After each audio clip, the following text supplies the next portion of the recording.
चलिए, हेलो बच्चों, good morning, good afternoon, good evening and good night. आपके लिए आपके समय के अनुसार।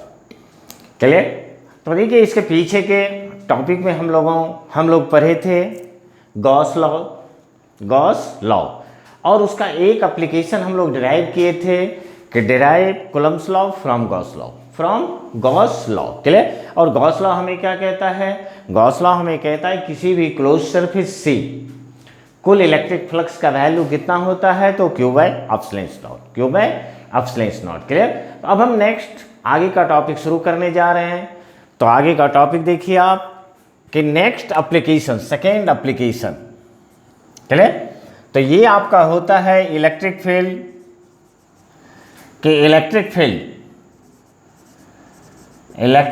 Eight a point due to uniformly charge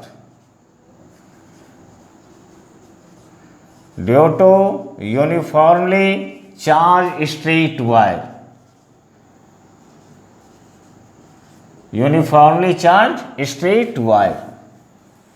clear. कहता एक समान रूप से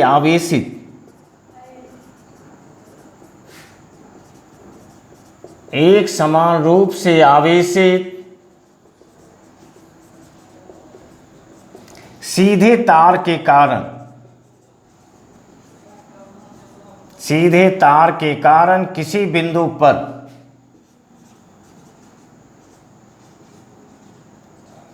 बिंदु पर विद्युतीय तीव्रता या विद्युतीय क्षेत्र। क्लियर। विद्युतीय क्षेत्र। क्लियर। तो जैसे यहां पर देखें आपको कि एक आपको वायर दिया हुआ है, तो इस तरीके से आपका एक वायर है। क्लियर। तो ये आपका वायर हो गया और ये वायर कैसा है? तो ये वायर आपका यूनिफॉर्मली चार्ज्ड है। यूनिफॉर्मली चार्ज का मतलब कि जब इस पर आप चार्ज को देंगे तो ये चार्ज क्या होता है? चार्ज एक समान रूप से फैल जाता है। क्लियर। अब जैसे आप देखें यहाँ पर कि ये आपका एक वायर है और इस पर हमने चार्ज क्यू दे दिया, तो क्या होगा?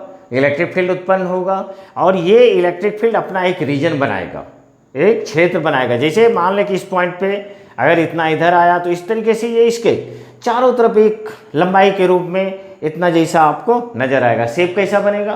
तो शेप आपको सिलिंड्रिकल का शेप नजर आएगा। कि जैसे आप देखें यहाँ से कि ये यहाँ तक आपका इस तरीके से इलेक्ट्रिक फील्ड बना। क्लियर। फिनिश। ये इलेक्ट्रिक फील्ड बना। ना देखें यहाँ पर, तो ये इस टाइप का शेप लेगा और यहाँ भी आपको एक सिलिंड्रिकल शेप लेगा। क्लियर। और इस वायर से r डिस्टेंस पर एक पॉइंट हम लोग पी लेते हैं और यहीं पर एक छोटा एरिया लेते हैं।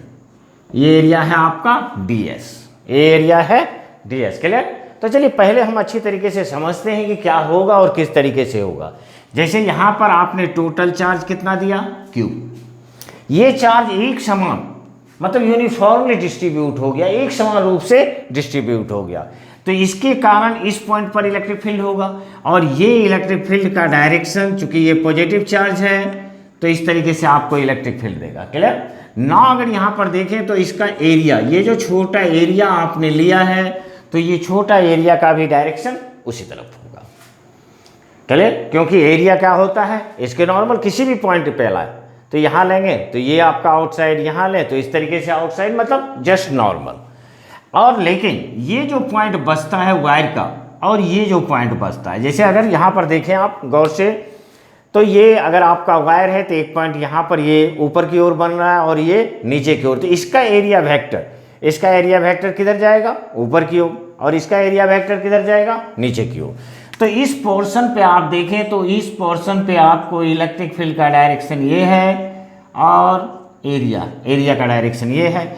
इसी तरीके से सेम केस यहाँ भी होगा कि इलेक्ट्रिक फील्ड का डायरेक्शन आपको इधर होगा और एरिया का डायरेक्शन इधर होगा। क्लियर। अब अगर इलेक्ट्रिक फ्लक्स के बारे में सोचें तो इलेक्ट्रिक फ्लक्स में जहां पर आपको ई और डी एस के बीच 90 डिग्री का एंगल बनता है तो यहां पर इलेक्ट्रिक फ्लक्स जीरो, यहाँ से भी इलेक्ट्रिक फ्लक्स जीरो। सिर्फ और सिर्फ आपका ये सिलिंड्रिकल पार्ट से ही आपको इलेक्ट्रिक फील्ड प्राप्त होगा। बात समझ गए होंगे ना। उसके बाद हम इसे ड्राइव कर देते हैं कि कितना इलेक्ट्रिक फील्ड होगा। तो ना देखें, let a straight wire, let a straight wire, इसका मतलब हुआ कि माना कि एक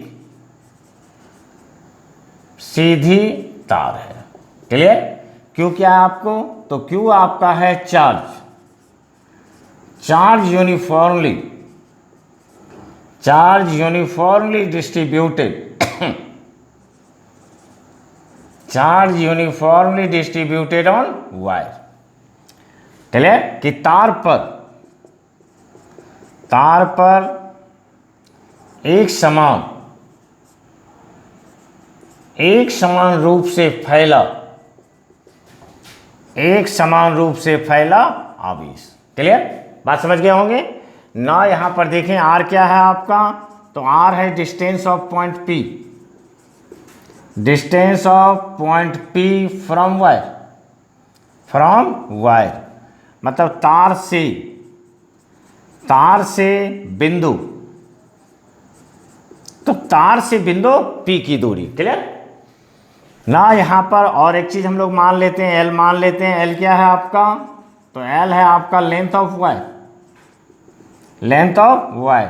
तो लेंथ ऑफ वायर का मतलब तार की लंबाई। क्लियर?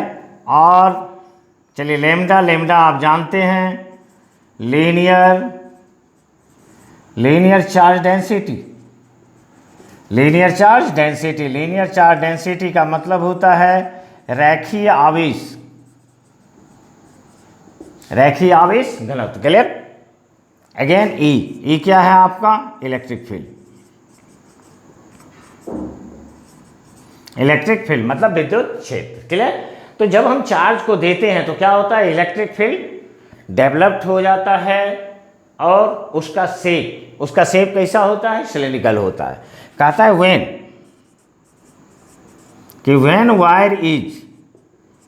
वायर इज चार्ज, कि जब वायर को आवेशित किया जाता है, देन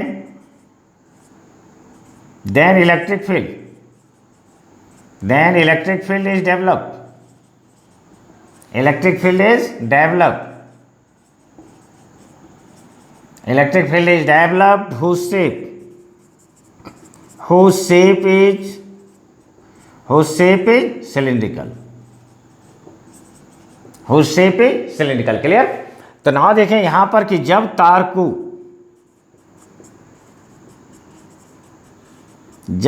को आवेशित किया जाता है, तो विद्युत क्षेत्र उत्पन्न होता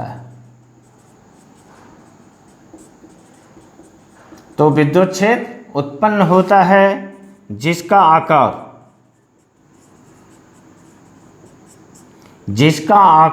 बेलनाकार होता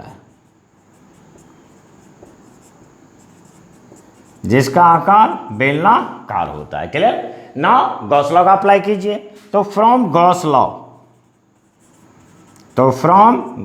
लॉ मतलब गॉस के नियम से। तो गॉस का नियम हमें क्या कहता है? तो गॉस का नियम आपको कहता है E.ds इज इक्वल टू क्या होता है? Q/ε0। तो क्योंकि यहाँ पर ये जो आपको सरफेस प्राप्त हुआ, क्लोज सरफेस प्राप्त हुआ, तो इस क्लोज सरफेस के अंदर चार्ज कितना है? It is equal to Q। और इस तरीके से टोटल चार्ज आपका हो गया Q/ε0। ना चलिए सॉल्व करते हैं। तो ना देखें यहाँ से ये आपका बन जाएगा E.ds cos theta, it is equal to Q/ε0। Again आपका बनेगा E.ds cos 0। तो cos 0 क्यों लेंगे? cos 0 हम इसलिए लेंगे कि यहाँ पर देखें इस सरफेस के लिए, तो इस सरफेस के लिए आपको E और ds दोनों एक डायरेक्शन में है, तो एक डायरेक्शन में है तो थीटा हो गया 0। लेकिन अगर इस सरफेस की बात करें तो इसके लिए 90 डिग्री हो जाएगा। 90 डिग्री पर फ्लक्स 0 होता है और यहाँ भी आपको 90 डिग्री पर फ्लक्स 0 होगा। सिर्फ और सिर्फ इस पार्ट से आपको फ्लक्स प्राप्त होगा। क्लियर? तो ना यहाँ से अगेन अगेन आप इस तरह लिख सकते हैं कि this is E D H, और ये आपको हो गया Q by epsilon not. Clear? चलिए और आगे सॉल्व करें। तो ये तो इलेक्ट्रिक फील्ड बाहर हुआ। अगर हम इस सिलिंड्रिकल पार्ट का अगर हम एरिया लें तो सिलेंडर का एरिया क्या होता है? तो इसका सरफेस एरिया होता है 2 पाई आर एच। तो यहाँ पर आर एच, तो आर एच की जगह पर हम लोगों ने लेंथ कितना लिया है? तो लेंथ आपने लिया है L. Clear? This is L. तो ये आपको निकल गया 2 पाई आर एल, और ये आपको बच गया क्यू बाय एप्सिलॉन नॉट। और इससे हम इलेक्ट्रिक फील्ड निकाल लेंगे। तो ये इलेक्ट्रिक फील्ड आपको हो जाएगा Q by 2 pi epsilon naught R into L, R into L. और क्यू बाय एल, तो क्यू बाय एल को हम क्या लिख सकते हैं? तो क्यू बाय एल आपका होता है लेमडा। तो ये आपका हो गया lambda by 2 pi epsilon naught R. तो किसी भी वायर के कारण, यूनिफॉर्मली चार्ज वायर के कारण किसी पॉइंट पर कितना इलेक्ट्रिक फील्ड होगा? तो lambda by 2 pi epsilon naught R, lambda by 2 pi epsilon naught R. Clear? Please right. तो चलिए यहां तक आप राइट करें।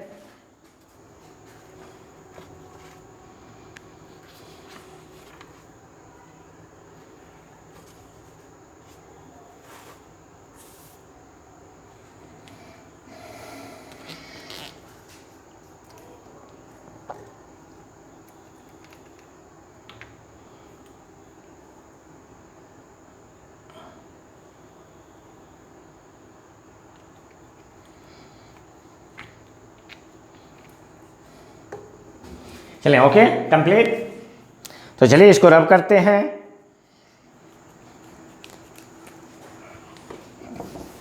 और नेक्स्ट एप्लीकेशन की तरफ आगे बढ़ते हैं। ये आप समझ गए होंगे कि जैसे आप देखें, ये आपका वायर है। जब हम वायर को चार्ज करते हैं तो इसके अराउंड इलेक्ट्रिक फील्ड उत्पन्न होता है, जिसका शेप कैसा होता है? सिलिंड्रिकल होता है, जिसका शेप सिलिंड्रिकल होता है। और डायरेक्ट हम कुछ नहीं करते हैं, डायरेक्ट गॉस लॉ अप्लाई करते हैं।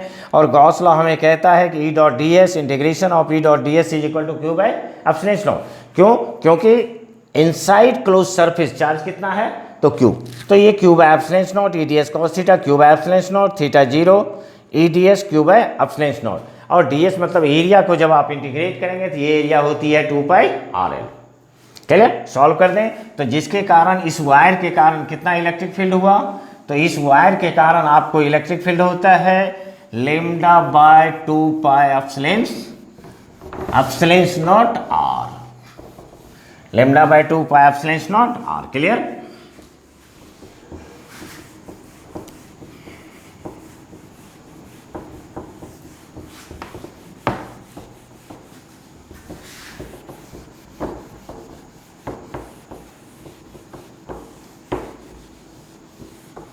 ओके। ना इसके बाद नेक्स्ट एप्लीकेशन हम लोग देखते हैं ड्यू टू प्लेन शीट कि electric field at a point. ये तीसरा एप्लीकेशन है आपका कि electric field at a point, electric field at a point due to plane sheet. Plane sheet मतलब समतल सतह के कारण, समतल सतह के कारण किसी बिंदु पर विद्युत क्षेत्र, किसी बिंदु पर विद्युत क्षेत्र की किसी भी प्लेन शीट के कारण किसी पॉइंट पर कितना इलेक्ट्रिक फील्ड होगा। चलिए यहाँ भी हम एक प्लेन शीट लेते हैं। तो जैसे आप देखें यहाँ पर ये आपका एक प्लेन शीट है। क्लियर? तो ये आपका हुआ प्लेन शीट। चलिए इस तरीके से हम इसे दिखा देते हैं।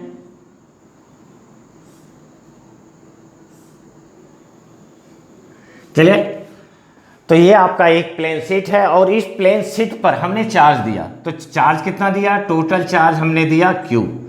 तो ये Q चार्ज क्या होगा? इस तरीके से पूरे शीट पर फैल जाएगा, पूरे शीट पर फैल जाएगा। क्लियर?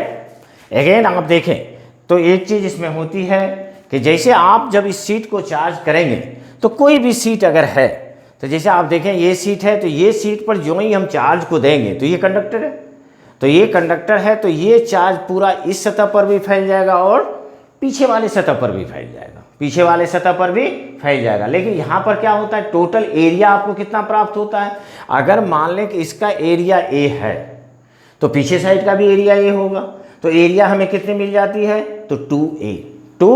क्लियर ना। देखें यहाँ पर, अगर यहाँ पर हम इलेक्ट्रिक फील्ड का डायरेक्शन लें तो ये इलेक्ट्रिक फील्ड का डायरेक्शन ई हुआ, और यहीं पर अगर आप एक एरिया एलिमेंट ले, छोटा एरिया एलिमेंट ले कहीं पर, तो यहाँ पर जैसे हम इस तरीके से छोटा एलिमेंट लेते हैं तो उसका एरिया वेक्टर भी क्या होगा, सरफेस के परपेंडिकुलर होगा, सरफेस के नॉर्मल होगा, और इस तरीके से आपका इलेक्ट्रिक फील्ड प्राप्त हो जाएगा। फिनिश। अच्छी तरीके से समझ गए होंगे। तो यहाँ पर भी चलिए शुरू करते हैं कि लेट ए प्लेन शीट, लेट ए प्लेन शीट। प्लेन शीट का मतलब माना कि एक समतल सतह है, एक समतल सतह है। क्लियर। यहां पर क्यू आप देखें तो क्यू क्या है कि charge uniformly distributed, charge uniformly distributed on sheet, मतलब सतह पर एक समान रूप से फैला, सतह पर एक समान रूप से फैला आवेश। चलिए यहाँ पर हम एरिया मान लेते हैं, तो ये क्या हो गया, एरिया कि एरिया ऑफ प्लेन शीट की एरिया हमने कितना लिया, तो चलिए ये हो गया आपका समतल सतह कि समतल सतह का क्षेत्रफल। क्लियर ना। ये तो आपका इलेक्ट्रिक फील्ड है ही, तो ये हुआ इलेक्ट्रिक फील्ड। और सिग्मा बराबर क्या होता है आपका, तो इट इज QA, और इसे हम क्या कहते हैं, तो इसे कहते हैं surface charge density. Surface charge density का मतलब हुआ पृष्ठ आवेश घनत्व। क्लियर। तो ये आपका हो गया पृष्ठ आवेश घनत्व। फिनिश्ड। ना अगेन गॉस लॉ का यूज करें, सिर्फ गॉस लॉ का यूज है, तो from Gauss law Gauss law आपको क्या कहता है, इंटीग्रेशन ऑफ EDS, और ये किसके बराबर होगा, तो Q by epsilon not. Total charge आपका Q है bye epsilon not. Clear. Again आप देखें, इसको सॉल्व करें उसी तरीके से, वही पुराना स्टाइल, पुराना कहानी। तो EDS cos थीटा, तो ये आपको हो गया Q by epsilon not. Again चलिए एंगल कितना होगा, तो cos जीरो कितना हो गया, Q by epsilon not. Clear.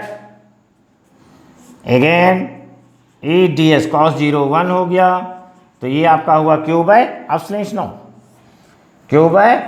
Not. Now देखें कि दिस इज E, और DS का जब हम बात करेंगे तो आपसे हम बात किए थे कि इस छोटे एरिया को अगर इंटीग्रेट करेंगे तो पूरा एरिया मिलेगा, लेकिन चार्ज कितने एरिया पर फैला हुआ है, तो एक अपर साइड A और लोअर साइड मतलब पीछे का साइड में भी A है, तो A प्लस A कितना हुआ, it is equal to 2A, और ये E इंटू 2A बराबर आपको हो जाएगा Q by epsilon not. Again अगर आप E इज इक्वल टू देखें तो ये आपको बन जाएगा Q by 2 epsilon naught A, और फाइनली इसे हम लिख सकते हैं sigma by 2 epsilon naught. Sigma by 2 epsilon naught मतलब किसी भी शीट के कारण, तो किसी भी शीट के कारण किसी पॉइंट पर इलेक्ट्रिक फील्ड कितना होता है, तो ये आपको होता है sigma by 2 epsilon naught, sigma by 2 epsilon not. चलिए क्लियर, अच्छी तरीके से समझे होंगे। चलिए प्लीज राइट करें। Okay finish. देखिए एक बार और जिक्र करते हैं, हमने एक प्लेन शीट लिया, इस पर Q चार्ज दिया, चार्ज क्या यूनिफॉर्मली डिस्ट्रीब्यूट होगा, और यूनिफॉर्मली डिस्ट्रीब्यूट होने के कारण आपको इलेक्ट्रिक फील्ड मिलेगा। फिर हमने छोटा एरिया ले लिया जिसका इलेक्ट्रिक फील्ड और एरिया दोनों का डायरेक्शन क्या हुआ, एक ही। क्लियर, हमने ये सारे चीज़ मान लिए। फिर गॉस लॉ अप्लाई किए, EDS के integration of E dot DS is equal to Q by epsilon naught. EDS cos theta Q by epsilon naught, EDS cos 0 Q by epsilon not. और E into D S it is equal to Q by epsilon naught. अब यहाँ पर area की जब हम बात करते हैं तो जब किसी सीट कि जैसे ये आपका एक सीट है, अगर आप इस पर चार्ज देंगे तो ये चार्ज क्या होता है, इधर भी आएगा, और इसका अगर एरिया ए है तो इसका भी एरिया क्या होगा, ए होगा, और टोटल एरिया कितना मिलेगा, तो A plus A it is equal to 2a। तो ये आपको बन गया A into T A Q by epsilon not is equal to Q by 2 epsilon not A and A is equal to sigma by 2 epsilon not. Clear.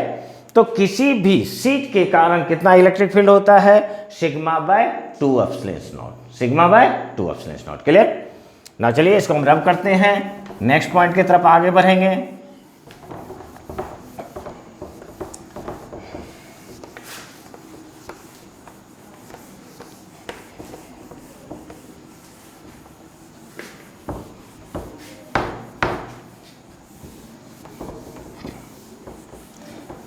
ना देखें, अब तीसरा application की तरफ आगे बढ़ने से पहले हम इसके एप्लीकेशन की बात करते हैं कि प्लेन सीट के कारण क्या हो सकता है।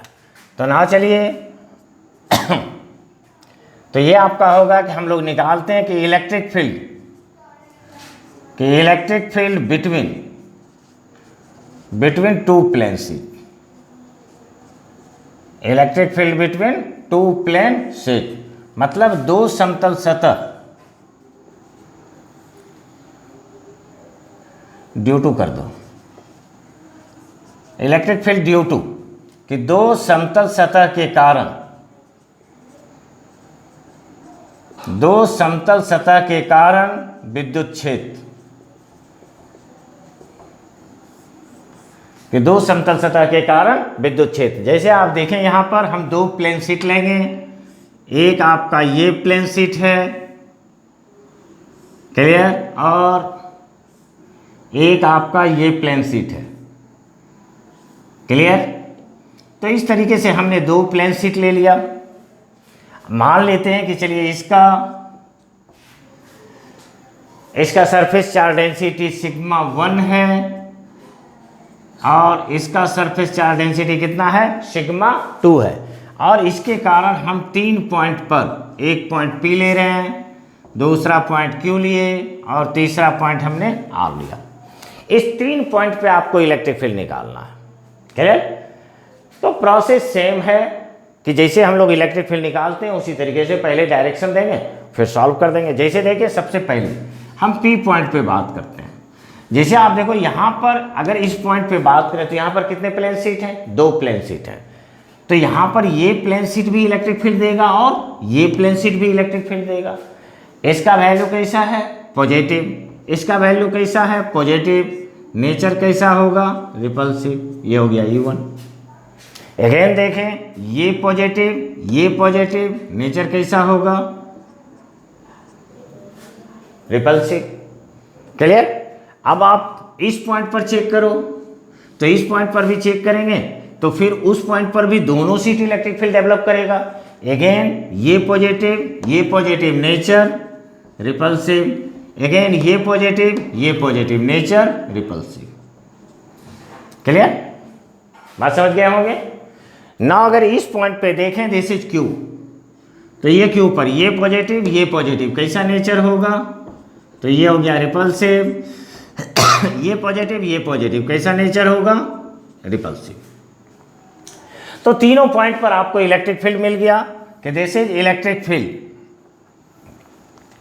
तो इलेक्ट्रिक फील्ड एट पॉइंट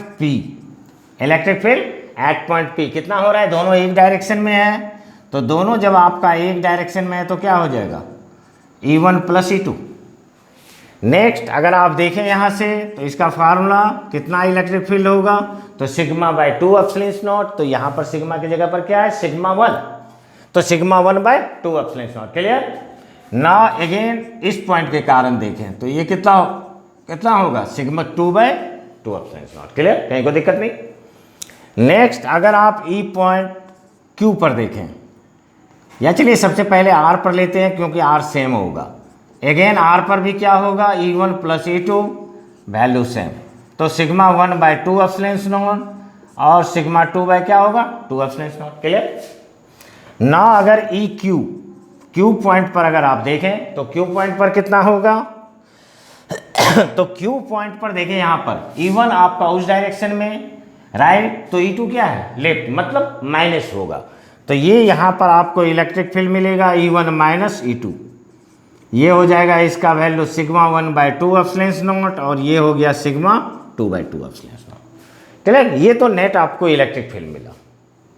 फिर अब हम देखते हैं कि अगर हम मान लें कि if sigma 1 is equal to sigma and sigma 2 is equal to sigma, इसका मतलब क्या हुआ? इसका मतलब हुआ कि दोनों प्लेट पर इक्वल सरफेस चार्ज डेंसिटी है, नेचर भी सेम है, ये भी पॉजिटिव है और ये भी पॉजिटिव है। देन क्या होगा? तो देन आप देखें क्या होगा। अगर हम EP का बात करें तो चलिए सिग्मा 1 के जगह पर सिग्मा पुट कीजिए, तो ये आपको हो गया सिग्मा/2 एप्सिलॉन नॉट, अगेन क्या होगा सिग्मा/2 एप्सिलॉन नॉट, और ये आपको निकलेगा 2 सिग्मा/2 एप्सिलॉन नॉट, 2 कैंसिल, और आपको बच गया सिग्मा/एप्सिलॉन नॉट। क्लियर, इसी तरीके से बात समझ गए होंगे। सिर्फ हमने कुछ नहीं किया, सिग्मा के जगह सिग्मा 1 के जगह पर सिग्मा और सिग्मा 2 के जगह पर सिग्मा पुट किया। क्लियर ना, आप देखें इसी तरीके से आर पॉइंट पर भी तो सेम कंडीशन है। तो ये कितना हो जाएगा सिग्मा/2 एप्सिलॉन नॉट, अगेन सिग्मा/2 एप्सिलॉन नॉट, और ये आपको बन जाएगा 2 सिग्मा/2 एप्सिलॉन नॉट, अगेन 2 कैंसिल, और ये कितना बचा सिग्मा/एप्सिलॉन नॉट। नेक्स्ट अगर हम लोग EQ की बात करें तो ये आपको हो गया सिग्मा/2 एप्सिलॉन नॉट माइनस सिग्मा/2 epsilon not, it is equal to 0, it is equal to 0। तो इससे एक बहुत बड़ी चीज समझ में आपको आई होगी कि अगर दोनों प्लेन शीट पर इक्वल सरफेस चार्ज डेंसिटी है तो दोनों आउटर सतह पर, आउटर पॉइंट पर, यहाँ भी सिग्मा/एप्सिलॉन नॉट, यहाँ भी सिग्मा/एप्सिलॉन नॉट, लेकिन बीच में क्या होता है? बीच में 0।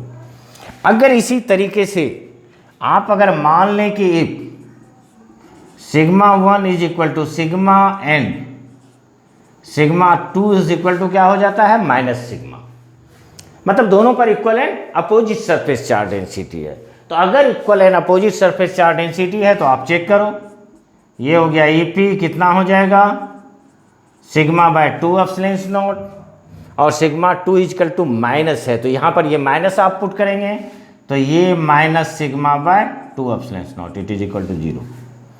क्लियर, इसी तरीके से अगर आप R पॉइंट पर चेक करें तो ये हो गया सिग्मा/2 एप्सिलॉन नॉट, अगेन ये हो गया सिग्मा/2 epsilon not, it is equal to 0।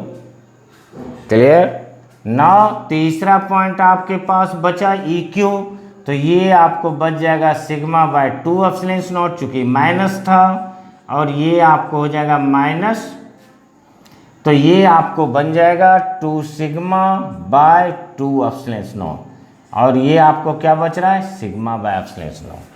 कहने का मतलब ये हुआ कि जब आपका equal and opposite surface charge density है तो दोनों बाहर वाले पॉइंट पर इलेक्ट्रिक फील्ड 0 होती है, लेकिन बीच में होता है सिग्मा/एप्सिलॉन नॉट। तो इसको एज यूजुअल आप याद भी रख सकते हैं कि अगर इक्वल सरफेस चार्ज डेंसिटी है तो दोनों आउटर पॉइंट पे सिग्मा/एप्सिलॉन नॉट, बीच में 0। अगर equal and opposite surface charge density है तो आउटर पॉइंट पे 0, बीच में सिग्मा/एप्सिलॉन नॉट। क्लियर, तो इस तरीके से आप इसे भी राइट करें। क्लियर, चलिए इसी तरीके से अच्छी तरीके से पढ़ाई करते रहें, मन लगाकर पढ़ें और खुश रहें। क्लियर, फिर और अगर मैं अपने लिए आपसे बात करूं तो अपने लिए हर क्लास में हम आपसे बोलते हैं कि please like, share and subscribe. Clear, next video में फिर हम आपसे मिलते हैं, तब तक के लिए थैंक यू। और बाकी अगर हम थोड़ा सा आगे की बात करें तो ये आपने अभी तक 3 एप्लीकेशन पढ़ा है, 3 एप्लीकेशन पढ़ा है, और 2 एप्लीकेशन आपको और हम बताएंगे कि यूनिफॉर्मली सेल के कारण, कि स्फेरिकल सेल के कारण किसी भी पॉइंट पर इलेक्ट्रिक फील्ड कितना होता है, और नॉन कंडक्टिंग स्फेयर के कारण इलेक्ट्रिक फील्ड कितना होता है। क्लियर, तब तक के लिए थैंक यू।